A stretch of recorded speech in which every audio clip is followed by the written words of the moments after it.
Have you ever heard the sound of freedom? Have you ever heard the sound of freedom? You are listening to The Flip Side with Noah Filipiak, connecting the reality of the gospel to the grit of life.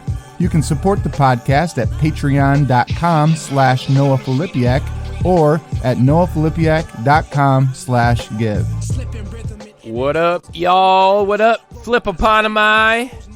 Welcome to episode 49 of the Flip Side podcast. Now listen, I don't know if he's listening right now, but last episode, episode 48, my friend Samuel Jones. I interviewed Sam and Tova Jones last episode on marriage and singleness. Check it out. So Sam listened to the episode, and then he was talking to me, and he goes, "Man, what was that? What was that flip-a-potomi you're talking about at the beginning?" He said, "I thought you were talking about pot to your listeners when you said that." And I said, Sam,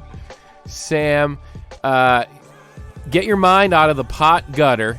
And no, flip-a-potomi. You know, if you watch Wild Kratts like my kids do, you know, and if you know the large mammal hippopotamus, it's who I've read. I think I learned from my daughter, is the most dangerous animal to humans outside of a mosquito. Mosquitoes kill the most humans in a given year, and I think hippopotamus might be second. It's unofficial, allegedly. Don't quote that. But the plural of, let's say, octopus is octopi, which is super cool. I don't really know what the plural of hippopotamus is. Is it hippopotami? I don't think it is, but it should be. And if you know anything about the flip side, particularly Noah's rant, we try to set things right about how they should be. So the flip side nation, outside of Daniel and Seth, who choose to be a part of the flipped off, the rest of the flip side listeners, whether they know it or not, or want to or not, are flip-a-potomi. Each of you is a flip-a-potamus, which is a listener of the flip side. So flip-a-potomi, Sam, it's just the plural.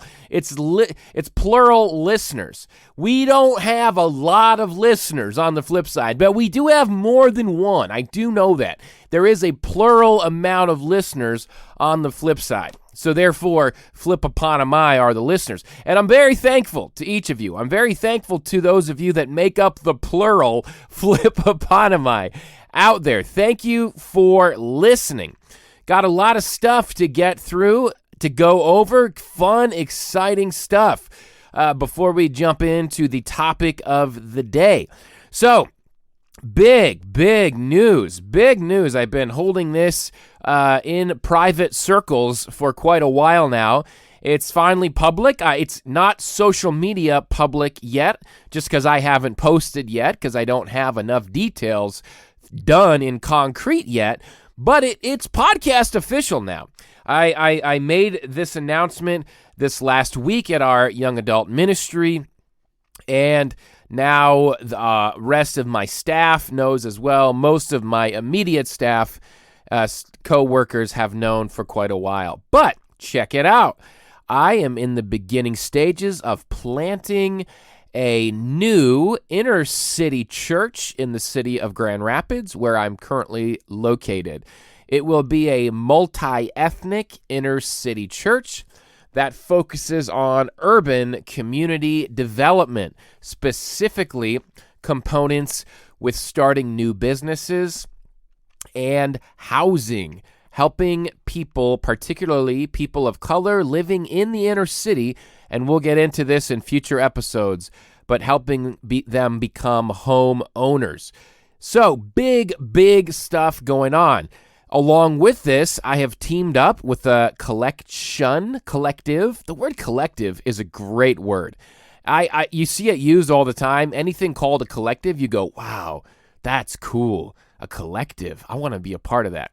So we don't officially use the word collective, but I kind of want to use it here just because it's the flip side, and I can. A collective of urban multi-ethnic pastors in Grand Rapids and a collective together. we are starting a separate nonprofit called New Humanity, which comes from Ephesians 2:14-16. Check it out. And it is a church planting network.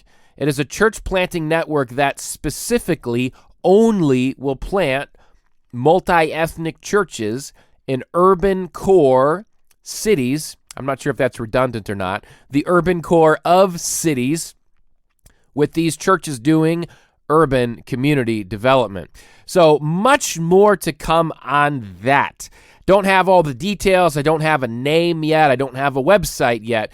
I will be reaching out just via the podcast as I do my fundraising. If you're interested, I will be fundraising my salary like a missionary would for 3 years. I will also be fundraising for a staff, a diverse multi-ethnic staff to start the church with, that I will be fundraising for a 3-year period as well. So stay tuned. Stay tuned. You can follow my social medias at Noah Filipiak, and you can listen to the podcast, and I will give you updates as they come. But that is big news. And also, honestly, it really shifts. We talk about Patreon on here before. There is overhead to doing this podcast. I do have expenses to doing the podcast, and Patreon helps cover those expenses. Now, Patreon will also be a way you can support me in my career vocation. So as I pastor this church plant, it will be in a part-time capacity. The reason is, one of the reasons is, it is hard for an inner city church to ever support a full-time pastor's salary because of the demographic of being in the inner city.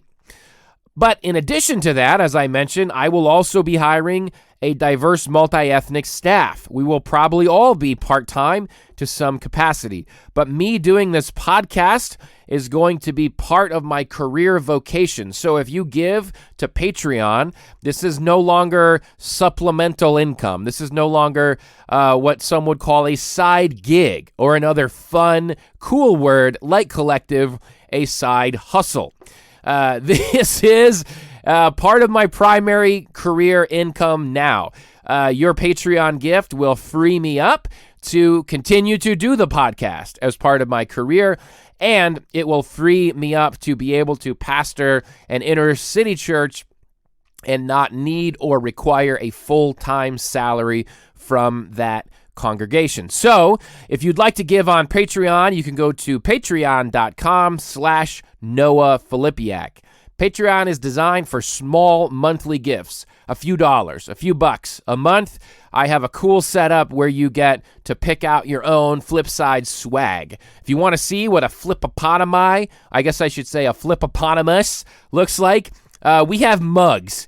We have not journals for that. The journals are a little more serious, but we have mugs and water bottles, etc., that will tell you, show you an official flipopotamus. So there's cool stuff on there. There's serious, sort of spiritual, sacred swag you can get. There's also the goofy stuff, because that's what Flipside is. It's a mix of the serious and sacred and the goofy. So thanks for listening to me kind of go through that update with you. I hope you're excited about it. As a listener, I love you. Thank you for listening. I really feel your support. When I see those download numbers and I get emails from you, I go, man, this is cool. Podcasting it's impacting people's lives. It's bringing people closer to Jesus. I love it. I love you, and I'm very thankful and grateful for each of you.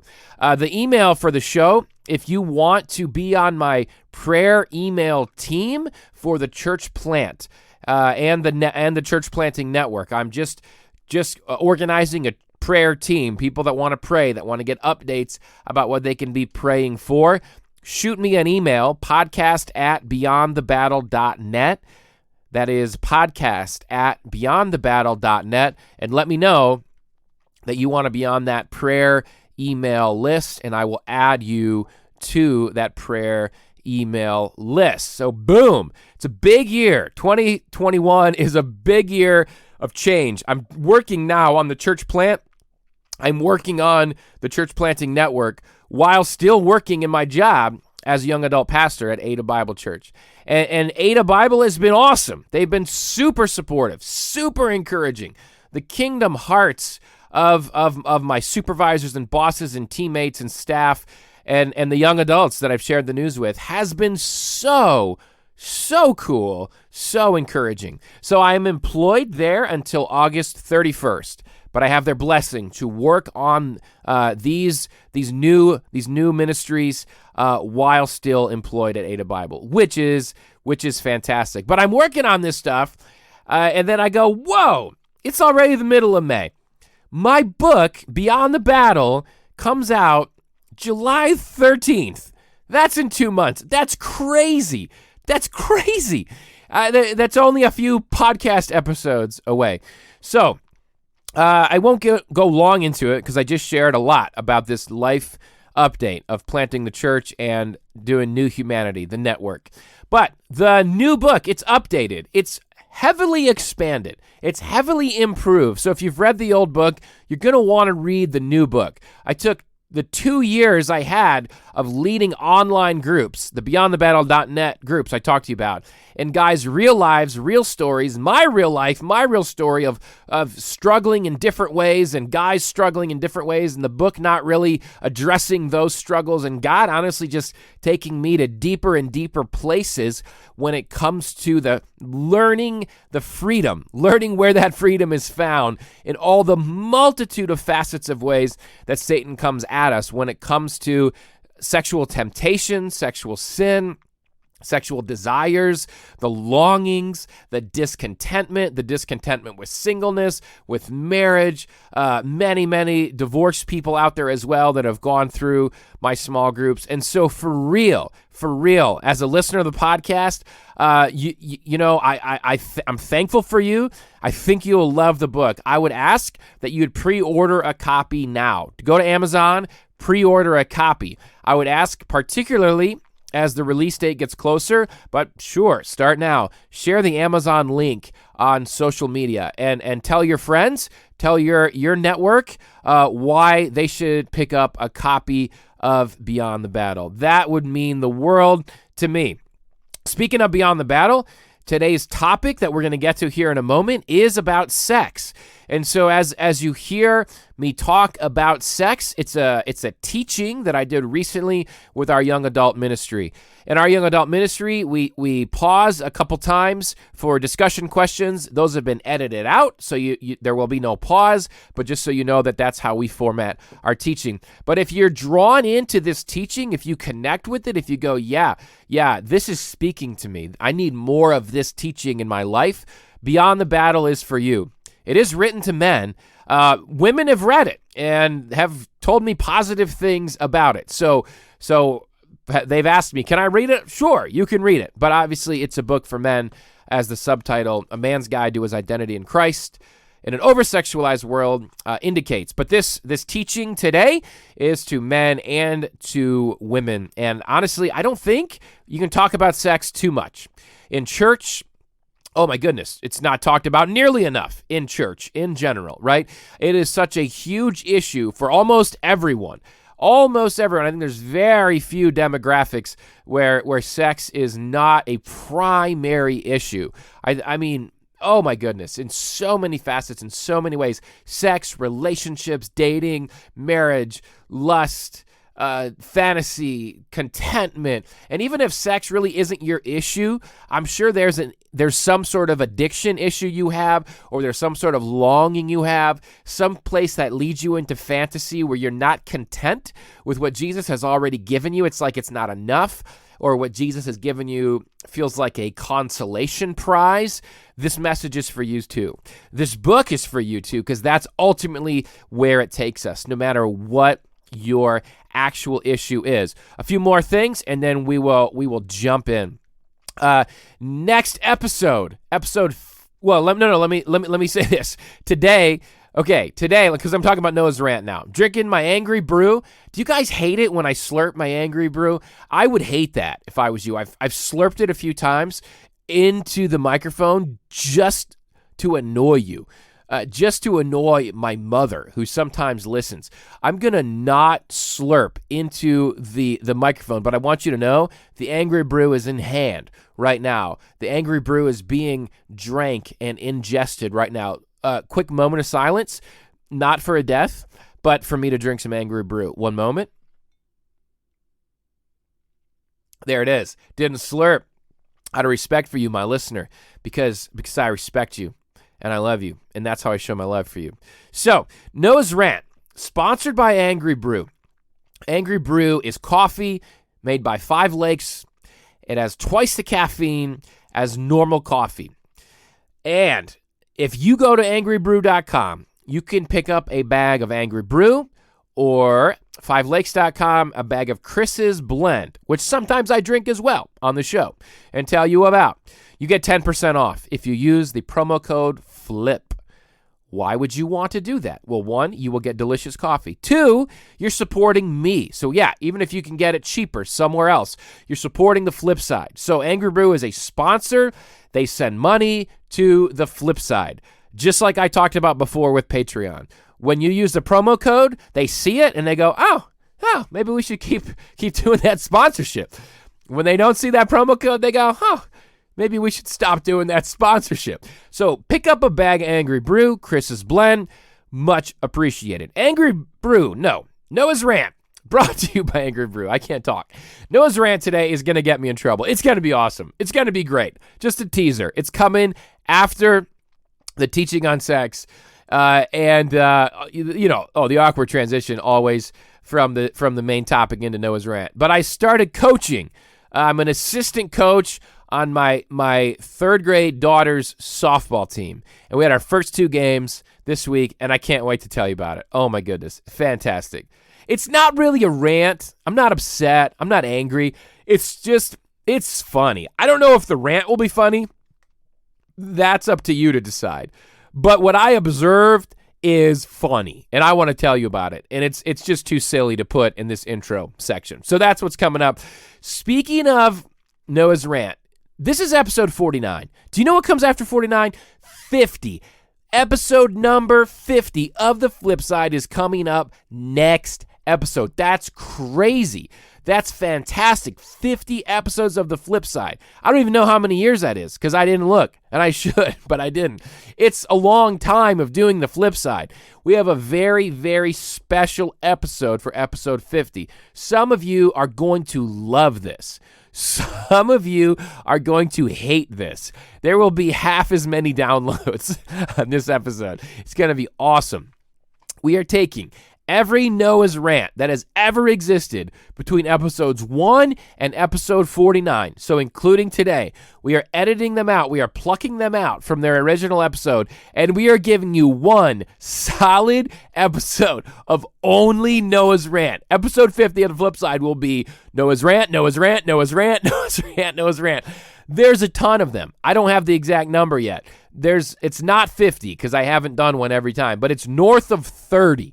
I'm fairly confident it's north of 30. It is plenty of Noah's Rants. I can't wait for the episode. I can't wait to get your feedback. I really want to know which ones you think are legitimately funny, if any of them, and which ones of them were terrible. Some of them were terrible. Some of them at the end I said, that was terrible. I'm sorry that I made you listen to that. It's going to be fantastic. That's episode 50. Episode 51, and then we'll jump in to the teaching on the topic of sex for today. But episode 51, the episode after the Noah's Rant episode, it's going to be a fantastic episode interviewing Terrence Lester. He is the author of When We Stand, The Power of Seeking Justice Together. And I would highly recommend you do some homework. Read up before episode 51. Pick up a copy of When We Stand, The Power of Seeking Justice Together. Flows really well into what I just announced that I'm doing next in my vocational ministry career, planting the inner city church, starting the network, focusing on community development of housing and starting jobs. But this book covers it all. It's the big and the small ways that you can make a difference when it comes to seeking justice together as followers of Jesus. So that's episode 51. Make a note. Pick up a copy. It's available now. When We Stand by Terrence Lester. Without further ado, let's jump into this teaching on sex. I hope that this teaching draws you closer to Jesus. I hope that it shows you that there's freedom is possible from whatever your struggles are.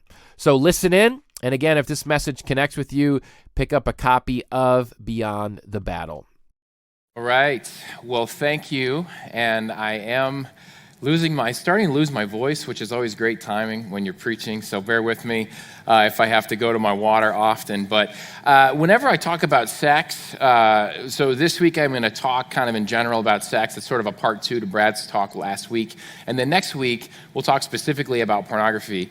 And whenever I talk about either of these subjects, I always like to just share a little bit about my story and kind of how I got into talking about this subject. So for today, I'll kind of start at my wedding day. So I'm so old and I've been married so long that colored photography didn't even exist when I got married, right? So I've been married it'll be 17 years this June. I was 21 years old when I got married. My wife was 22. So we were fresh out of undergrad. And, in this photo, we look like the perfect couple. We look like the perfect happy couple, the perfect happy Christian couple. And so my question is, how did this perfect happy Christian couple, about 3 years into our marriage, I wanted a divorce. About 3 years into our marriage, my wife and I were both virgins when we got married, and I went to public high school, and I was always a real light for my faith. I was always, telling my friends about Jesus, and I wasn't living the party lifestyle and those sorts of things. And 3 years into my marriage, I was now 24. We lived in Lansing and in the greater Lansing area as Michigan State University. I was actually senior pastoring. I had planted a church. And as a senior pastor, 24 years old, in the Michigan State sort of culture at large, multiple things had happened in the first 3 years of our marriage where I was in a very dark moment in my life and was considering that all my friends in high school, they had it right and I had it wrong about sex. I was considering leaving my wife and going to live a promiscuous lifestyle. I was looking around at the women around the Michigan State campus, and they sure seemed interested in sex, and some even interested in me, and it didn't feel that way in my marriage. I went into my marriage with a lot of entitlement. I went into my marriage with a lot of unrealistic expectations, and ultimately I went into my marriage looking to my wife to give me things that only Jesus can give me. And you might use different words for this. For me, what I was looking for my wife to give me was a deep sense of approval, a deep sense of value, validation, and a deep sense of acceptance. And I think many of us look to sex to give us those things. Many of us look to relationships to give us those things. And no human being can ever give us those things. I've been married 17 years now, and as my wife and I reflect back, not just on those first 3 years of marriage, but I don't know, maybe the first half of our marriage, I'm not proud to say it, I don't think I knew what love was. I loved my wife the best I knew what love was, if you follow me. I loved my wife. It wasn't like I was faking it. I loved her the best that I knew what love was, but I don't think I really knew what love was. Love was something where I always got something in return. It's easy to love someone when there's butterflies, and there's always a kickback feeling in return. And my love for my wife, it more often than not, in that first really half of our marriage, it was about what will I get in return. And that's a pretty messed up system, and it's not actually what love is. And we're going to talk more about that today. So before we break for our first discussion questions, I want you to consider how I can stand here today as a 38-year-old, not 21, anymore, and as someone who's been married almost 17 years, and say that my marriage is stronger now than it's ever been, and I love my wife now more than I ever have.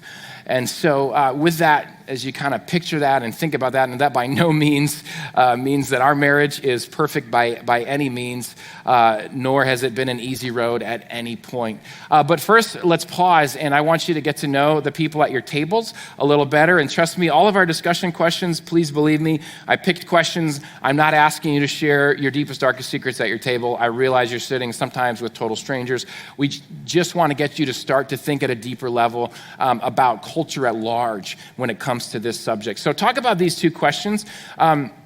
Where do we hear the message that sex will fulfill our need for acceptance, approval, and value? So those are just the words I used in my life. Maybe you have other synonym or similar words to that, but where do we hear that message that sex is going to fulfill those needs, and you'll have arrived at that point? And then number two, what type of unrealistic expectations do Christian singles put on marriage? So we're going to give you 5 minutes with a timer on the screen, and then we'll circle back up here. Go ahead.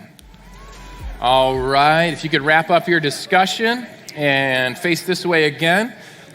In a few more minutes, we'll give you another chance to circle up at your tables to talk a little bit more. So whenever we talk about sex in the Bible, the standard line in church is save sex until marriage. And I think it's really, really important that we talk about the why behind why churches say to save sex until marriage. And so that's really what I want to focus on during this middle part of the teaching. There's one passage of scripture, it's really interesting. We find it in Genesis 2:24, which is in the creation story in the Bible. This is before sin entered into the world. And the text says, that is why a man leaves his father and mother and is united to his wife, and they become one flesh. What's really interesting about this verse, I don't know if it's the most quoted verse in all of the Bible, but I know that whenever sex is talked about in the Bible, in the New Testament, by Jesus or by Paul, they always go back to this verse. So in Matthew 19 and Mark 10, they're parallel passages. Jesus is talking about divorce, and he quotes this verse. He says, a man and a woman have become one flesh. What God has joined together, let nobody separate. The next one, 1 Corinthians 6, Paul is giving his probably most expansive teaching on sex in 1 Corinthians 6, and he says, if a man has sex with a prostitute, they've become one flesh. And it certainly isn't only talking about prostitution. He's talking about any sex outside of marriage. He says that's when one flesh happens. So if you ever hear a pastor at a wedding say that at this wedding ceremony, this bride and this groom are becoming one flesh, that's actually not true, according to Paul. He says this one flesh thing that we're going to talk about happens when two people have sex. And then Ephesians 5:31, Paul's talking about Jesus and the church. And the metaphor he uses for the union of Jesus and the church is sex. And he again quotes this passage. So here's what I want to do. I'm going to leave this scripture up on the screen. And as we talk about one flesh, I want us as a group to talk about what makes a person a person. And I'll explain what I mean by that. So when the Bible says that two are becoming one, it's saying one person is joining with another person to become one. So whenever we talk about the why behind this, it's important that we know what a person is. Every one of you is a person. I am a person. Are people simple beings or complex beings? You may have a sibling or so that you think might be a little simpler than most, but we are complex beings, right? So this might take a while to catch on to, but shout out some answers to what is it that makes you a person? Different than your dog, your cat. What is it that makes a person a person? What is unique about a person? Give me some answers to put up down here. Free thought, I heard. It is hard to hear with that heater thing on. So if other people can relay it up here. I heard free thought. I think I heard creative thinking. Creative? Feelings? I can't hear you. 2 legs? All right. Okay. I mean, don't monkeys have 2 legs? Let's put this. I will give you this, theologians in the room. Our body is a part of what makes us a person. Not the only thing, though. We'll go self-awareness. Okay. Now I want you to go another layer deeper. So tell me about yourself. Tell me about the complexities of the people that you are closest with in life, your closest friends. Maybe you're dating someone. What is it that makes somebody complex? Maybe it's your roommate. Give me some complexities about people. Personality? Okay, good. Personality. Emotions? Yeah, that's a big one, right? Your upbringing? Good. Purpose? Yeah. Attitude? Okay. Oh, yeah, opinions. That never got anybody in trouble, right? No relational conflict ever around opinions. Good. Let's see if we can fill up this side over here. Spirit, spiritual? Yeah, totally. So we're spiritual beings. Who here is good at something? Okay. Just like 3 of you? Okay. We got some work to do. Who here is bad at something? Like, okay, what's wrong with? Come on, we need some better theology around here. Okay, I'm gonna add strengths and weaknesses up here because I think that's part of what makes us a person. Tell me about some of the quirks that your housemates have. Quirks, huh? Leaving on lights. So we're gonna do a whole list here to finish this out of just quirks. For those of you that need group therapy, this is your chance, okay? So even if your roommate's sitting next to you, just say it in like a general way, and maybe they'll pick up the hint, okay? So quirks, leaving on lights. What are some other quirks that really bother you? Hold on. What was a shower one? Oh, come on. Hair in the shower, right? Using your stuff? Okay. I heard one here that I missed. Messy, yeah. I am so messy. Oh my goodness. I just got a text from my wife before I came up on how messy our house is and how embarrassed she is because like one of our little girls' friends came over. This is me right here. She would have a long list of my. Give me a few more quirks. Taking off all of your eyeliner at the end of the day. Nobody is specific though. Okay. All right. Just in general, right? Absolutely. That's a very general quirk, Sam. I agree. Picking off your eyeliner. Mascara. I've been correct. Oh, mascara. Okay. Good. Okay. Anyone have anyone more they got to get off their chest? Coffee addiction and one more. I missed it. Okay. All right. Coffee and not doing the dishes. Okay. We have a good outline of what makes a person a person. For the most part, your cat or dog don't do these things. You know, for the most part. Okay. So this is what makes a person a person. Now, when the Bible talks about one flesh for sex, one of the, I'm a visual person, so we got some Plato here that I stole from my kids, and who knows the cardinal rules of Plato? Okay, so some passion in the room about Plato. I like that. I like your passion. What are the cardinal rules? Don't eat it. Yeah, it looks like you could eat it, but it's salty, but it's not good. It's not good. Don't eat it. It doesn't come out good.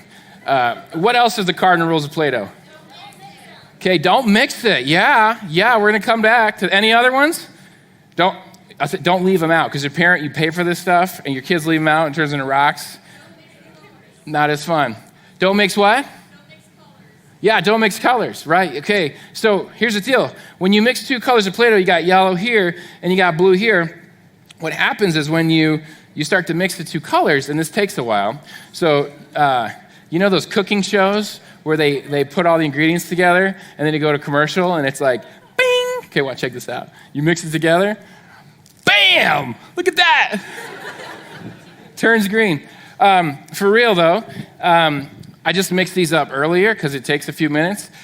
This green Play-Doh is very different than the yellow and the blue, which I still have a little bit over here. Let me show you. So, yellow Play-Doh, blue Play-Doh, and it turns green. If I were to ask a volunteer, and I won't do this because it's impossible. If I said, Misty, take this Play-Doh and I want you to separate it out. I want it back like I had it before. I want you to put the yellow in one hand and the blue in the other. And I tossed it to her and I'll give you $100 if you could do it. Could she do that? No, because the yellow and the blue have become one. They become one flesh, okay? So this is the thing about Play-Doh. The yellow and the blue, this is each of us. We're people, and each of us have all of these things about us. Whether we want to admit it or not, this is what makes us up as a person. We're very different than the animals, and each of us has free thought, and we're creative. We do have a body, self-awareness, personality, emotions. We have an upbringing, purpose, attitude, opinions.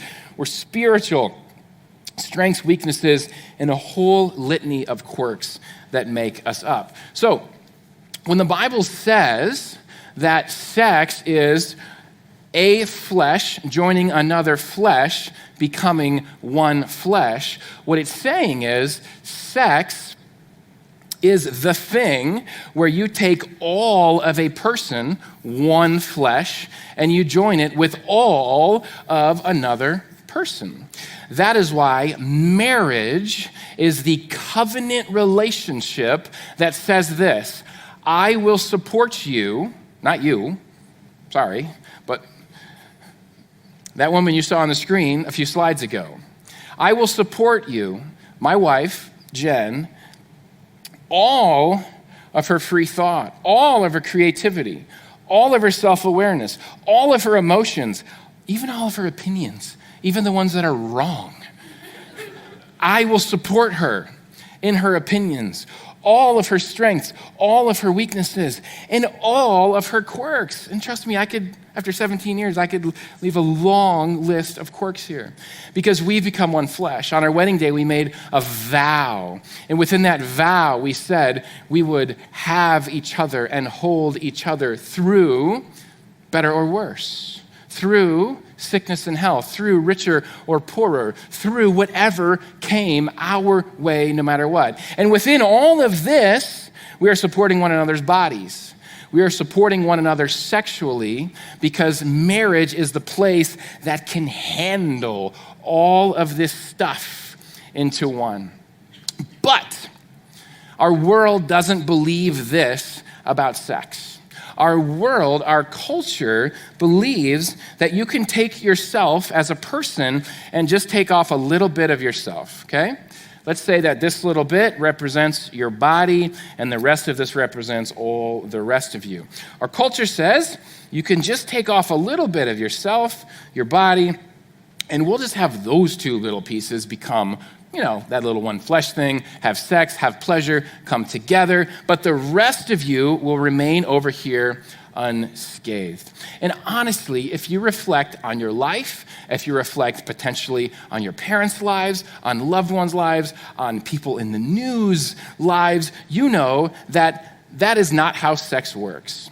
You know that you bring more than your body into a sexual relationship. And God knows that you bring more than your body into a sexual relationship. Our culture, our world wants us to think that if this whole paper represented our body, we can just maybe tear off a little bit, have sex with this person, leave it, and then move on to the next person. That it's just a physical act. That the purpose of sex is just pleasure, okay? So, pop culture trivia, because you know me, I'm I'm way big on my pop culture. I'm not. But do you know who this is? Oh, we have an Adam Levine fan in the house. Come on, you know who this is. More than just one person knows who Adam Levine is. Thank you. I won't even embarrass our Adam Levine fan club here in the front. Okay, Adam Levine, 2013, realize some of you were in middle school. He was voted sexiest man alive by People magazine. So Adam Levine here stands as the pinnacle of sexiness. He's the one that is gonna, and he's lead singer of Maroon 5, which have plenty of songs about sex. So he's very comfortable giving advice about sex. So here's God's design for sex. God's design for sex is that all of you right here comes together with all of another person to become one flesh. What that means is I will support you through all of who you are. All of who you are. On your worst days, I'm still going to support you. The marriage covenant guarantees that I'm going to support you. Here's what Adam Levine says about sex. Now, it was hard to find a picture of this dude with a shirt on, first of all. That was a problem on Google Images. But this dude does not look like the sexiest man alive in this picture. This is a screenshot from his music video called Animals. He looks super creepy in that picture, like, I'm Adam Levine, and I'm really creepy. I have blood all over me, and I'm really sexy. But you're really not. You look stupid. Okay, here's what he says in this song. He says, baby, I'm praying on you tonight. Now, this is crazy because he's not talking about praying for you. That's not a typo. He's talking about being a sexual predator. He's talking about being a predator, a sexual predator. In most circles of life, that's not smiled upon, right? You can go to jail for a long time for being a sexual predator. But Adam Levine, sexiest man alive, says it's okay. He says, baby, I'm praying on you tonight. Hunt you down, eat you alive, just like animals. Later in the song, he says, but don't deny the animal that comes alive when I'm inside of you. Oh, could you be, a little more detailed there, Adam? Thank you. You can't deny the beast inside. The song by Maroon 5 is called Animals. And I'm not trying to throw good old Adam under the bus here. It's not like he's the only one saying this. He's a mirror of our entire culture that's saying this. Back in 2014, this was a Billboard top hit song. It was on the radio all the time. Our world's definition of sex is pleasure only. Selfish consumption of another human being, almost no matter the cost. Almost no matter what. I can find another human, I can take their body, I can have it, I can consume it like an animal, and I can move on to the next person. Have you ever seen two animals have sex? It's gross. I am so thankful that is not God's design for sex, okay? It's not what God designed. The world's sex is about pleasure. God's sex is about personhood. When you see this, what makes a person, it's about personhood. You all have it.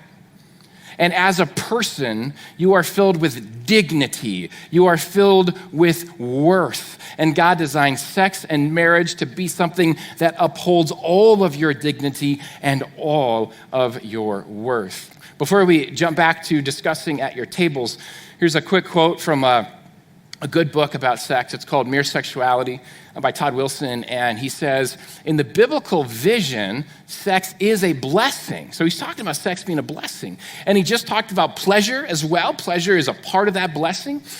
But he says, sex is a blessing not because of the pleasure it brings, but because of the purpose it serves. Check this out. To unite lives and to create life.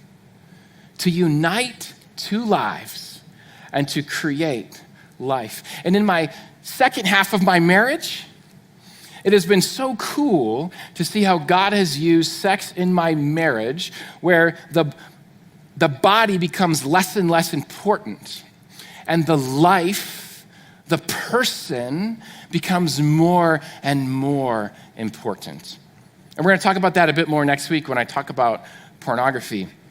How we aren't to take our desire for objectification and just funnel it onto our spouse, but we're to get rid of the whole mindset of objectification. That people aren't objects, women aren't objects, men aren't objects. Your current or future spouse is not an object. I love this picture of God's design for sex, that it unites lives and it creates life. So at your tables, here's a couple of discussion questions for you. What are the negative results of the animal objectification mindset, both on a personal level and across culture? And by personal, I don't mean you need to share personally.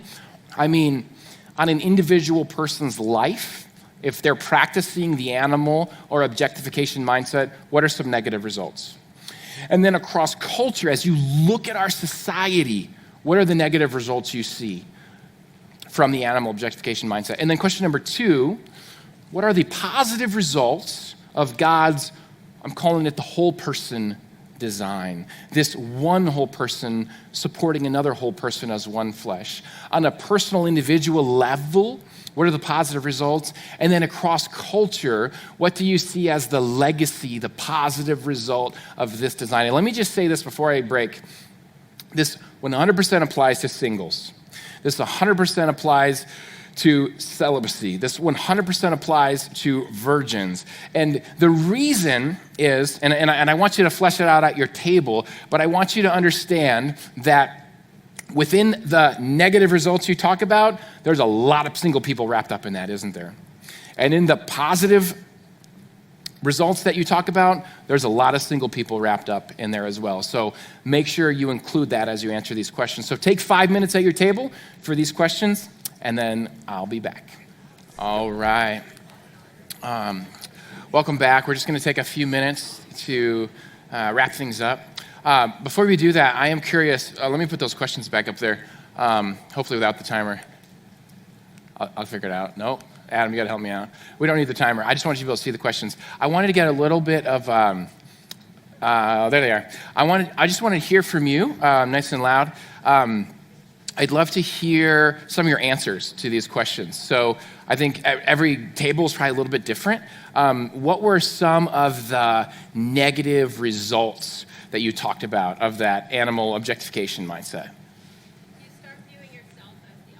You start viewing yourself as the object. Yeah, and think about that. We're created in the image of God, and we're going to get to that here in a moment as we close. Like, you have this incredible value that God has given you, and then it starts to make you, like, image of God is here, and you start to see yourself here. Yeah, that's huge. What else? Insecurities? Is that what it? Yeah, insecurities. Huge insecurities that come from this mindset. What else? Safety due to lack of self-control. That's huge. We're going to talk about that as we close, about community and how seeing God's design for sex, whether you're single, married, it doesn't matter, it makes you a safe person to be in community with, because you're not seeing other people as objects anymore, and you become safe to be in community with. That's huge. What are some other negative results of this mindset? Abuse. That's huge. Yeah, that's huge. It goes hand in hand. Our culture wants the best of both worlds, right? Our culture wants to say, abuse is bad, but man, crank up the porn and the music and the movies and all this mindset of objectification. It's like, that's the engine that feeds this, right? For sure. Yeah, there's so much stuff we could cover here. I mean, you could talk about abortion. You can talk about the broken hearts. You can talk about the scars that we all carry around with us within this room. If that we talk about, you can talk about children, and this affects us, right? I'm not saying any of this in a shame-based way. This affects my life, your life. Children being raised without both of their parents, and what that does across cultures, and just it unravels so quickly. This is about way more than just like one marriage, and across a culture it unravels quickly. Let's go the other direction now. What are the positive results And sometimes the positive result is just the opposite of the negative, which is okay. We can celebrate that. Let's shout out some of the positive results that you talked about at your table when you see God's whole person design in an individual's life or across culture. Holds men accountable. Holds man accountable. So we have accountability. We can do this together. That's huge. What else? What are some positive results?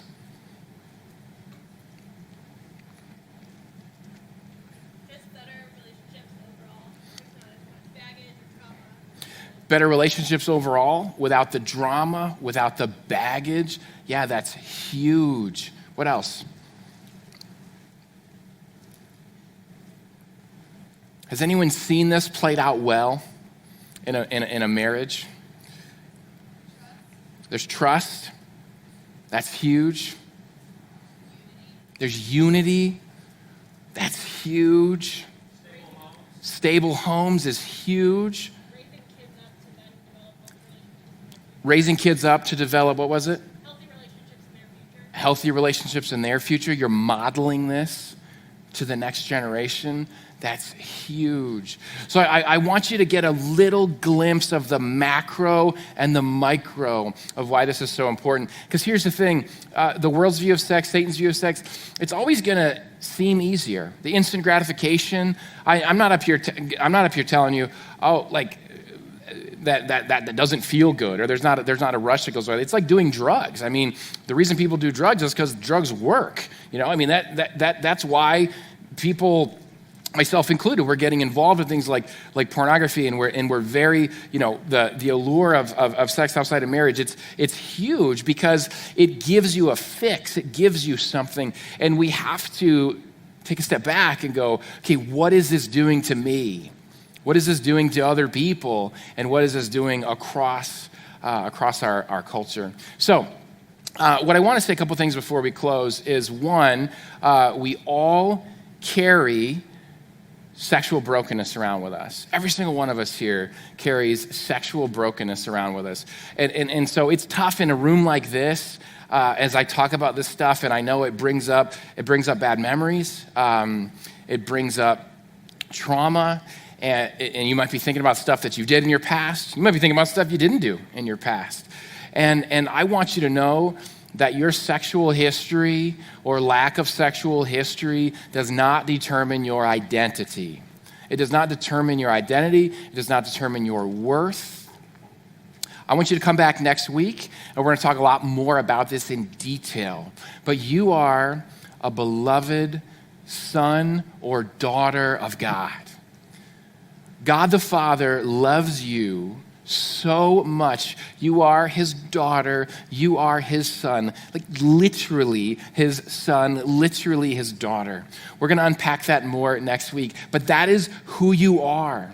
That is your identity when we put our faith in Jesus. When we put our faith in Jesus, that's the identity we get. That's what grace gives us. And whatever you did in your past, just like Sarah said earlier, his mercies are new every morning. And I want to close tonight with his mercy. I want to close with his grace. And the point of this message is not to look backwards in your life. The point of this message is to propel you forward. It's to give you a why behind being propelled forward. A why, not just for saving sex until marriage, but also the why behind seeing every man, every woman, not as an object, but as a whole person. There's a line that was made famous by the Tom Cruise movie, Jerry Maguire, and they look in each other's eyes and they say, "You complete me." And I'm standing here to tell you that is a lie. No man or woman can complete you. The man or woman of your dreams will not complete you. My wife did not complete me, and it almost wrecked me. I want you to know that two half people, two broken people, if you put them together, don't make a whole person. I want you to know that Jesus can make you whole, and he wants to make you whole. And even if you've been walking with Jesus a long time, he wants to take you to deeper layers of his love to experience that wholeness. I want you to know you can be single, you can be celibate, and you can be whole. Jesus is a pretty good example of that. Paul is a pretty good example of that. Can you imagine if someone went up to Jesus and said, hey, Jesus, I know you got this whole cool God thing going on, Messiah, whatever, but you really could use a girlfriend, That would really kind of up your game, you know what I'm saying? You kind of hear that might get you right here. That's just ridiculous to think about, right? He modeled that for us to show us, and we'll talk about this more next week, but the things we're looking for from sex, the things we're looking for from relationships, we can find that in Jesus, we can find that in community. We can find that with friendships. And if you're single, and I know we're going to be hitting on this more in our final week as well, if you're single, know that is okay. Know that doesn't make you any less or any more than somebody that's married. And I'm so thankful that I've been able to discover that in these later years of my marriage, the wholeness that I have in Jesus. And finally, as we were talking about earlier, you can go deeper into community when you're not objectifying others. You can go deeper into community when you're not objectifying yourself. You can go deeper into community because other people don't look to you like a threat anymore. They can trust you at those deep places, even across genders, right? We can have deeper relationships in community when we're not looking to each other as objects. And this is all about knowing the dignity and value that you have as a beloved son and beloved daughter. And it's about knowing the dignity and value that all men and all women have. And we're gonna end with this slide. Brad talked about this last week, and we'll probably end just each week with this. This topic, trust me, I'm gonna talk about next week, my addiction to pornography. It's not something you can just hear a sermon and go, okay, porn's bad, thanks, check that off the list, and I won't, I'm out of here, right? Done deal. That's not how this stuff works. This stuff is very interconnected into who we are. We're very deep, complex people, and it's a lifetime journey, men and women, to learn not to objectify other men and other women. It's a lifetime journey. We just want to invite you onto that journey. So we have a resource here at Union, and I'd like everybody to pull out their phone. For real, just pull your phone out. You don't have to do this, but I want you to pull your phone out and just open up your texting app. And I'd like everybody to text this, and you don't have to do anything with it. I just want everyone to feel comfortable doing it, okay? So everybody, we're switching the game plan. Don't send a silly gift to your friend like we did last week. We just want you to do this. And if everybody does it, then the people that would want to do it but are kind of scared, they're going to do it too. So text the words A to Union Next to the number 313131. It'll send you back a little form. It's short, and you'll fill it out. And on that, we can connect you with, if you desire, you'll check boxes. You can get checked with a mentor. You can get connected to one-on-one coffee.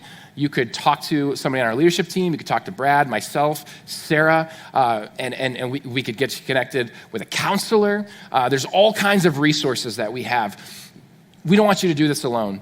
And one of Satan's biggest lies is, oh yeah, you just heard that sermon on sex. You're good now. No, you got to enter into this in community. You got to talk about this. This has got to be something that you're not walking alone in. So I want to close with this on the screen. I think you've had enough time, everyone, to text in A to Union Next to 313131. We'll just leave that on the screen while I close in prayer. If anybody else still needs it, let me pray for you, and then we'll be all set for the night. God, thank you so much that we can talk about sex, and in that there's depths of pain and trauma and even guilt and shame in this room that I don't know about, and I can't even begin to go to those places. But I know, Jesus, that you can and you do and you already have, that you can go to any of those places with anyone here. And I pray for your healing, Jesus. I pray for your healing to your daughters. I pray for your healing to your sons. I pray for your healing on our brokenness and on our souls, that we see ourselves as objects, or we see others as objects, and we see sex as pleasure only, and we don't see whole people, and the whole waiting till marriage thing seems crazy or too hard, or whatever it might be. I pray for your healing. I pray that your love would be experienced tonight, Jesus, that your voice would speak to your children. And it would remind us that we are yours. It would remind us that we are loved. It would remind us that we are your children and you love us and that we don't have to do this alone. Thank you for union. Thank you for all the leaders here and the staff who are here saying you don't have to do this alone. And Lord, I pray against any fear in this room, any fear of taking that step, any fear of filling out the form from the Ada Union Next, fear of that next step, of having that next conversation. I pray you would eliminate all fear and replace it with courage and boldness and men and women saying, I've had enough and I'm ready for freedom and I'm ready for healing and I'm going to take the step. So if anybody needs to take that step, do it now. Do it now. We love you, Jesus. Thank you for loving us. We give these things to you. Amen. All right, we are back to the podcast. Thanks again for hanging in there, listening to that teaching on sex. If that's a teaching that connects with you, pick up a copy, pre-order a copy of Beyond the Battle, my book coming out July 13th. For more that you'll find a lot deeper, goes but along the lines of the teaching that you just heard. And as always, you can email me, podcast@beyondthebattle.net. If there's areas in the area of sex that you just are like, hey, I'm alone right now in this. I don't have anyone to talk to. I've never shared this with anybody. I'm struggling. I have questions. Shoot me an email.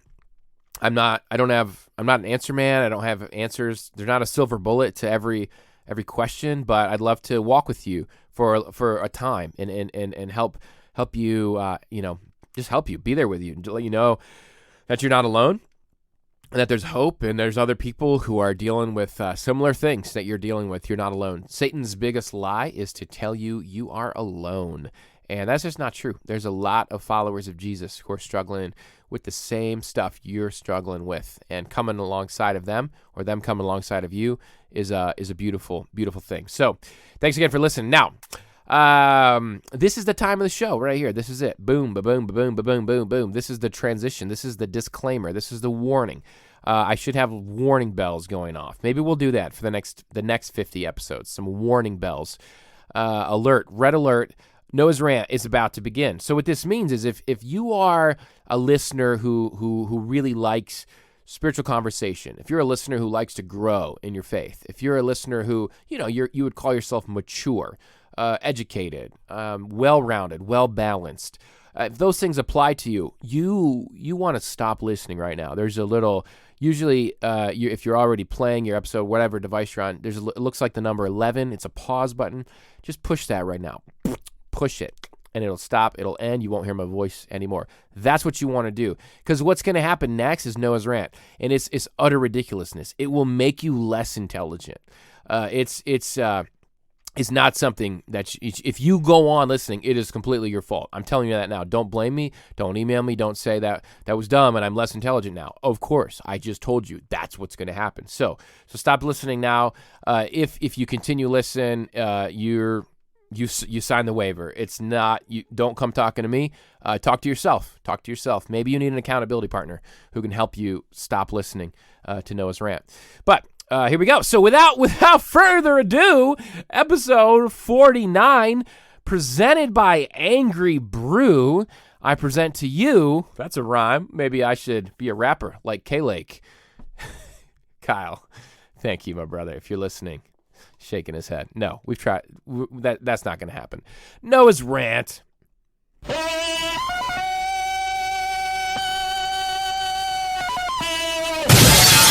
Noah's rant. All right. So I told you. I'm assistant coaching my third graders softball team, and we had our first game. So we practiced for a couple months. And look, let me tell you right now, this is a little different of a Noah's rant. I'm not ranting against anybody. I'm not ranting against anybody. Just I'm not ranting against girls. I'm not ranting against softball. I'm not ranting against third graders. But this is fun. This was funny. This is my daughter's never played softball before. And, we some of these other girls never played softball before. It's great. It's fun. It's fun to teach them. I love coaching. It's great. I've never coached anything before, and it's fun. And I told my daughter if she played, I would coach, because she wasn't going to play. She was scared. I said, if you play, I'll coach. Bam, I'm coaching. All right, so we got our first game. And we drive away. I'm going to leave everybody anonymous here. I don't want you to know, details about this experience. But we go out to our first game, and in our league, we live kind of out in the rural small town area. So you don't play all your games in the same place, just because there's not enough population. So you travel to the other little kind of rural towns around, and you play those teams, towns, cities. What is it called? Teams. Those towns, teams. So here's the deal. I pull up, and I'm what you would call a hydrated person. So I all day long I'm drinking coffee and water. Shout out to Angry Brew. I'm drinking coffee and water pretty much all day. So I'm a hydrated person. So hydration is healthy. You got to be hydrated. Drink a lot of water. And so as a result, if you know your biology, if you know your science, if you're a smart individual, that will lead me to the bathroom a lot, all the time. It's just because I'm a very well hydrated, healthy person. I exercise a lot. You got to drink a lot of water. Boom. So I pull in. And I don't know where the field is because this is an away game. Don't know where the field is. There's a field. It's not our field. I don't know where the other field is. So I go to the concession stand and go, hey, where's our field? Field number, whatever. And they go, oh, it's way over there. They point way, way far away. There's a field behind the field that you can't even see. It's really, really far away. And I go, okay, fantastic, long walk. My first thought is, I got to pee. I got to pee right now. And I asked them at the concession, is there a bathroom over there? Like a porta-john, something. Help a brother out, right? No, none. The only one is right there at the concession stand. I'm going, whew, okay. Whoever designed this establishment was not a well-hydrated person. That person, they need to drink more water, Gatorade, Angry Brew. They need some liquid in their life because whoever designed that obviously just never has to go to the bathroom. So I'm going, okay, I'm going to do it. I'm going to coach. I'm going to go to the bathroom before the game, and then we take the long hike over to the game. Get out into my coaching spot, first inning, boom, have to go to the bathroom right away. You can't go in the woods when you're coaching a third grade softball team. Just not recommended. The flip side does not recommend that behavior. So okay, no water for me. No water. I'm loud, even now I need to start coughing because I get into it on the flip side. Noah's rant.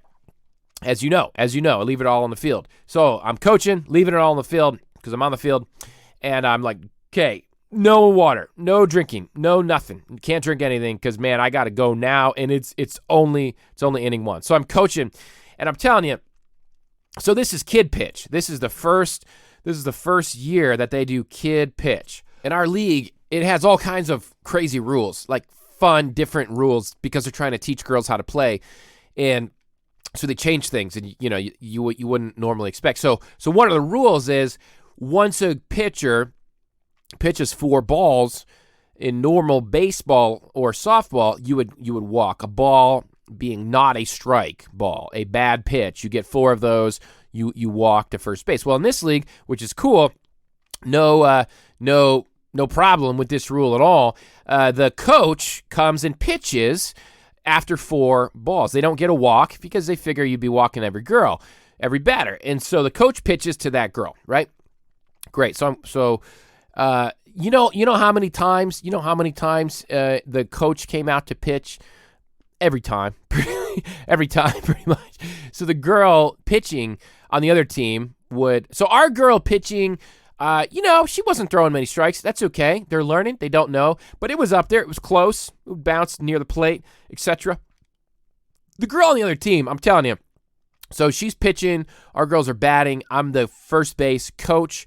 She's literally rolling the ball up there. I mean, she's going through the whole motion, but she's rolling. I would say 3 out of 4 pitches, maybe 4 out of 5 pitches, she's rolling the ball up there. And I'm going, yo, look, I get it. She's learning how to pitch, but she's rolling the ball. The ball's rolling to the plate 3 out of 4 pitches. And I'm looking at this other team, this coach, and I'm going, Coach, is that all you got? Because you got 10 girls on your team. And are you telling me that you did a pitch off and this girl who rolls the ball is the best thing you got? You don't have anybody who can deliver the ball, not like bowling. This was bowling the the ball up there. Okay, so this is my first experience with it. And then there's this rule that when the coach pitches, so when the kid is pitching, you can strike out. Kid can strike out against a kid pitcher. So if that rolling ball just is really enticing and you want to swing at a ball rolling up to you, you could swing 3 times and, you could get called out. But when the coach comes in and pitches, there's a rule that you cannot strike out. Like, oh, that's nice. It, makes him put the ball in play. Yeah, it's good for the girls that can hit the ball. There's girls, no offense, no worries. You're beautiful. You're loved by God. You're loved by me. You're a beloved individual. But there's girls who can't hit a ball. They just don't know how. They just don't. They just can't hit a ball, which is fine. No problem. I mean, who cares? You're not gonna be a professional softball player when you grow up. You're gonna have a career, of maybe a family. Big deal. Like that doesn't matter if you can hit a ball or not. I don't care. But I do kind of care when I'm sitting out there in the field, and when our girls are on defense, I'm in the field as a coach. The coach can not play the field, but you're out there helping your girls know where to go. So legit, we got girls up there, 10 strikes. I get it. I get it that you don't want their feelings to get hurt. 3 strikes and you're out. But could you cap it maybe at 5 strikes? 8 strikes, 10 strikes. There is a point where we may be there an hour. If someone, I'm telling you, I'm getting in trouble. I'm feeling it now as I deliver the nose around. I'm going, oh, you shouldn't do it. No, you should. But I have to. For my own. This is a therapy session for me. This is what this is. So as I coach. So you can turn it off. I need to keep going. Okay, So what I love, too, about the rules, I'm reading the rules because I'm a coach. I got to know the rules, right? And so there's this fantastic rule, my favorite rule, when the coach comes in to pitch. So if the kid gets beaned with a ball, they go to first base. They get hit. Bean, why do we call it bean? It's just a baseball word. We have funny words in baseball. If you get hit with a ball, as a batter, you go to first base. But there's this rule specifically says in the rules, when the coach comes in to pitch, if a coach hits their own batter, you're pitching to your own girls. If a coach hits their own batter with a ball, she does not get to go to first base. I don't know if anybody else thinks that's hilarious, that they had to make a rule about that there's a coach out there literally trying to hit their own girls. Man, we really need base runners. We got bases loaded, runner on third. We really need this run. Got it. Get up there, little Susie.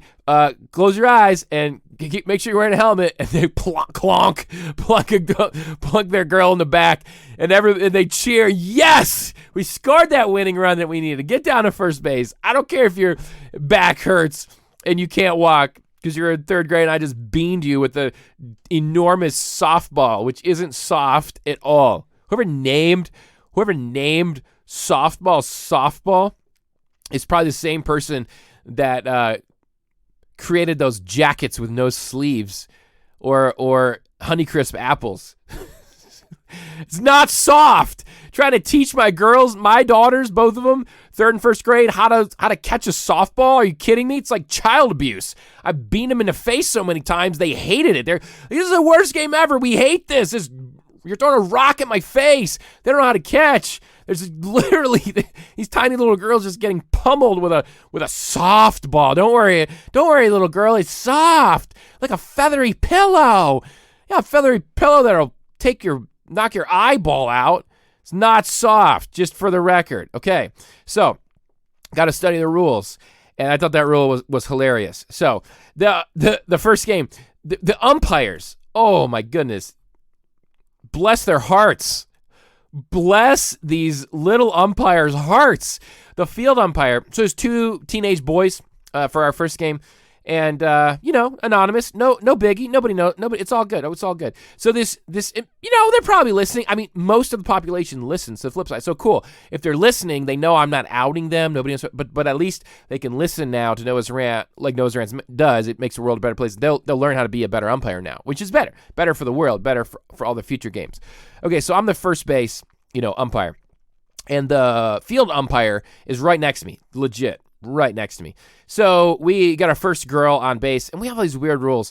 One of them is, when the girl can lead off. When can they lead off the base, get off the base? So the rule, I'm pretty sure, is the ball has to cross the plate or it has to be in the catcher's mitt or something before they can sort of lead off, before they can get off the base. So I asked the umpire this, sweet little teenage guy. Hey, man, when can she lead off? When is she allowed to come off the base? He just looks at me and goes, I don't know, man. I'm sorry. I don't know. I'm like, no worries, bro. It's a weird rule, right? You don't, all good. So a little bit later in the game, maybe the next inning, I'm trying to figure out how many outs there are. I turn to the umpire. Now, umpires, if you've never umpired, you probably haven't. I umpired when I was growing up a little bit. You get a little clicker. It's a little thing in your hand. It's beauty. You keep track of balls, strikes, outs. It's got these 3 little wheels on it. That's really your only job out, especially in the field. Field umpire is so easy compared to the behind the plate. So, field umpire turned to him and go, "What's up, little buddy? How many outs are there?" He goes, "I don't know." I don't know how many outs there are. I'm like, are you what are you doing? You're coaching a third, fourth, and fifth grade girls softball game. What else are you doing? You don't even know how many outs there are. So fantastic. It was a fantastic umpire. It was fantastic. So we had our second game. We crushed that first team, by the way. Oh, man. 10-0. We ruled them. You get up by 10, game over, or an hour and a half. Bless the hearts of those who made that rule. Bless those hearts, because let me tell you, hour and a half of this drama. It's about all anybody can handle. So we crush them 10-0. Whoa, right? Yeah, mopping the floor with this other team. Look, it's anonymous. It's okay. Nobody knows who they are. It's good. It's all good. Okay, so the next game, total opposite. These girls are professionals. These girls, their coach, oh my goodness, she's an all-star. She got all this fancy softball gear, these fancy, when you go to Dick's Sporting Goods and they have all this apparatus you can buy for training, and it's like $500 for this funky, elastic bat-looking deal with the ball at the end of it, and she's got her kids hitting this thing, and man, these kids are ready for the major leagues. They're ready for the Olympics. Yeah, I know they took a softball out of the Olympics. What gives with that? That's lame. Bring it back. Bring a softball back, baby. Because I'm getting ready to be an Olympic coach. That's my. I'm climbing up the ladder. See. All right. So this team isn't joking around. You can tell they came to play. They got these super intimidating cheers. They're like, tick, tick, tick, tick, dynamite. Who's dynamite? We're dynamite. Bang, bang, bang. Boom, boom, boom. Cha, cha, cha. Susie is dynamite. Bang, bang, bang, bang. It's like, whoa, these girls, it's like a cheerleading squad. They're professional cheerleaders. Every girl that's up's got her own cheer. And I'm a little intimidated. I'm out here going, man, these girls are intense. These girls are serious business about softball. And let me tell you, they kicked our butts. It was 9-0 at one point. I'm thinking, oh no, we won 10-0, and now it's poetic justice. Now the pride comes before a fall. Well, we came back 9-4. 9-4. We came back. We were on the upswing. But then the hour and a half came. The hour and a half tragically, mercifully put the game to an end. So that's been my softball experience for my first 2 games in my career. What will be a long career as an assistant coach of softball. So that concludes Noah's rant. It's a little different of a rant. I'll give that to you. I promise you, I'm not really ranting. I'm not upset. I'm not sad. But come on, that stuff. I hope you laughed at some of those things. I didn't do those things justice. Some of it's because today's Friday. The first game was Monday. If I had time in my week to hop on the podcast during the game, now that would have been legit. Play-by-play at the game, podcast with the mic, gear out, the live baseball radio announcer, that would have put you there. But Noah's Rant did its best. Noah's Rant, it's a humble attempt to make the world a better place. Some episodes are more humble than others. This one, a little humble, because I know it's a sensitive subject. I know that some of you will never listen again, and I pray that for your forgiveness and your mercy as we make the world a better place together. But there it is. Now now those umpires know the rules, which is really good. And trust me, I was great. I didn't go into Noah's Rant form. I didn't do a Lou Piniella where I threw my hat on the ground and kicked dirt on home plate and screamed in the umpire's face, cursing the day they were born. I didn't do that. I just lovingly gave them a Jesus smile, a Jesus chuckle, and it's all good. It's all good. The world is good. I want to be one of those well-balanced people that turns the podcast off before getting to Noah's Rant. That is my goal in life, and I believe I took a step closer to that. But those of you still listening, you definitely gotta work on that still, because you listened. So, what did that say? What does that say about you, especially after that warning? Speaking of that, this concludes episode 49. Next episode, episode 50. If you listen to episode 50, you need serious help. You're gonna listen to an entire podcast episode only of Noah's Rant?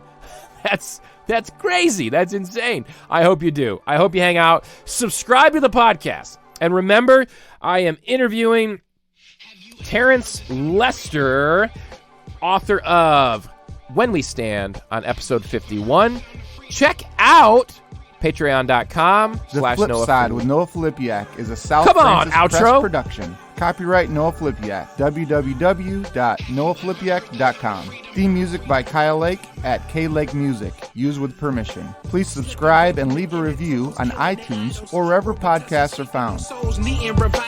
All right, I didn't time that up well, if you couldn't tell. Yeah, check out patreon.com/Noah Filipiak if you want to support the show, support my church planting endeavors. It would mean the world to me.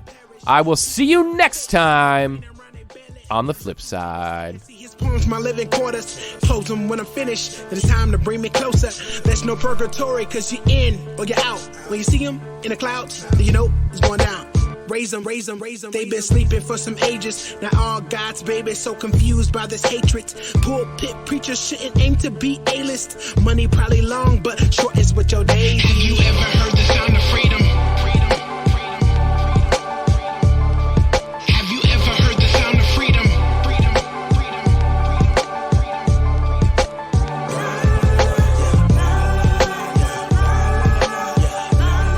Have you ever heard the sound of freedom? Tripping upon the premise, see lyrics painting the image, pointing to redemption to the one who got them splinters. Cause that cross is nothing pretty. So why the beauty pageants and caught up in emotions and following your passions? Talking that freedom, all people need them more than an Easter or coffee shop discussions, debating over baristas. Please, sir, this is why we inked up. Even when they do the autopsy, they still see him. Freedom, freedom, freedom coming quickly. Bars from the spirit, put it through the preamp and mix it like a chemist. Put it in the airwaves and hoping that they hear it. If there's some confusion, then I hope you see him clearly.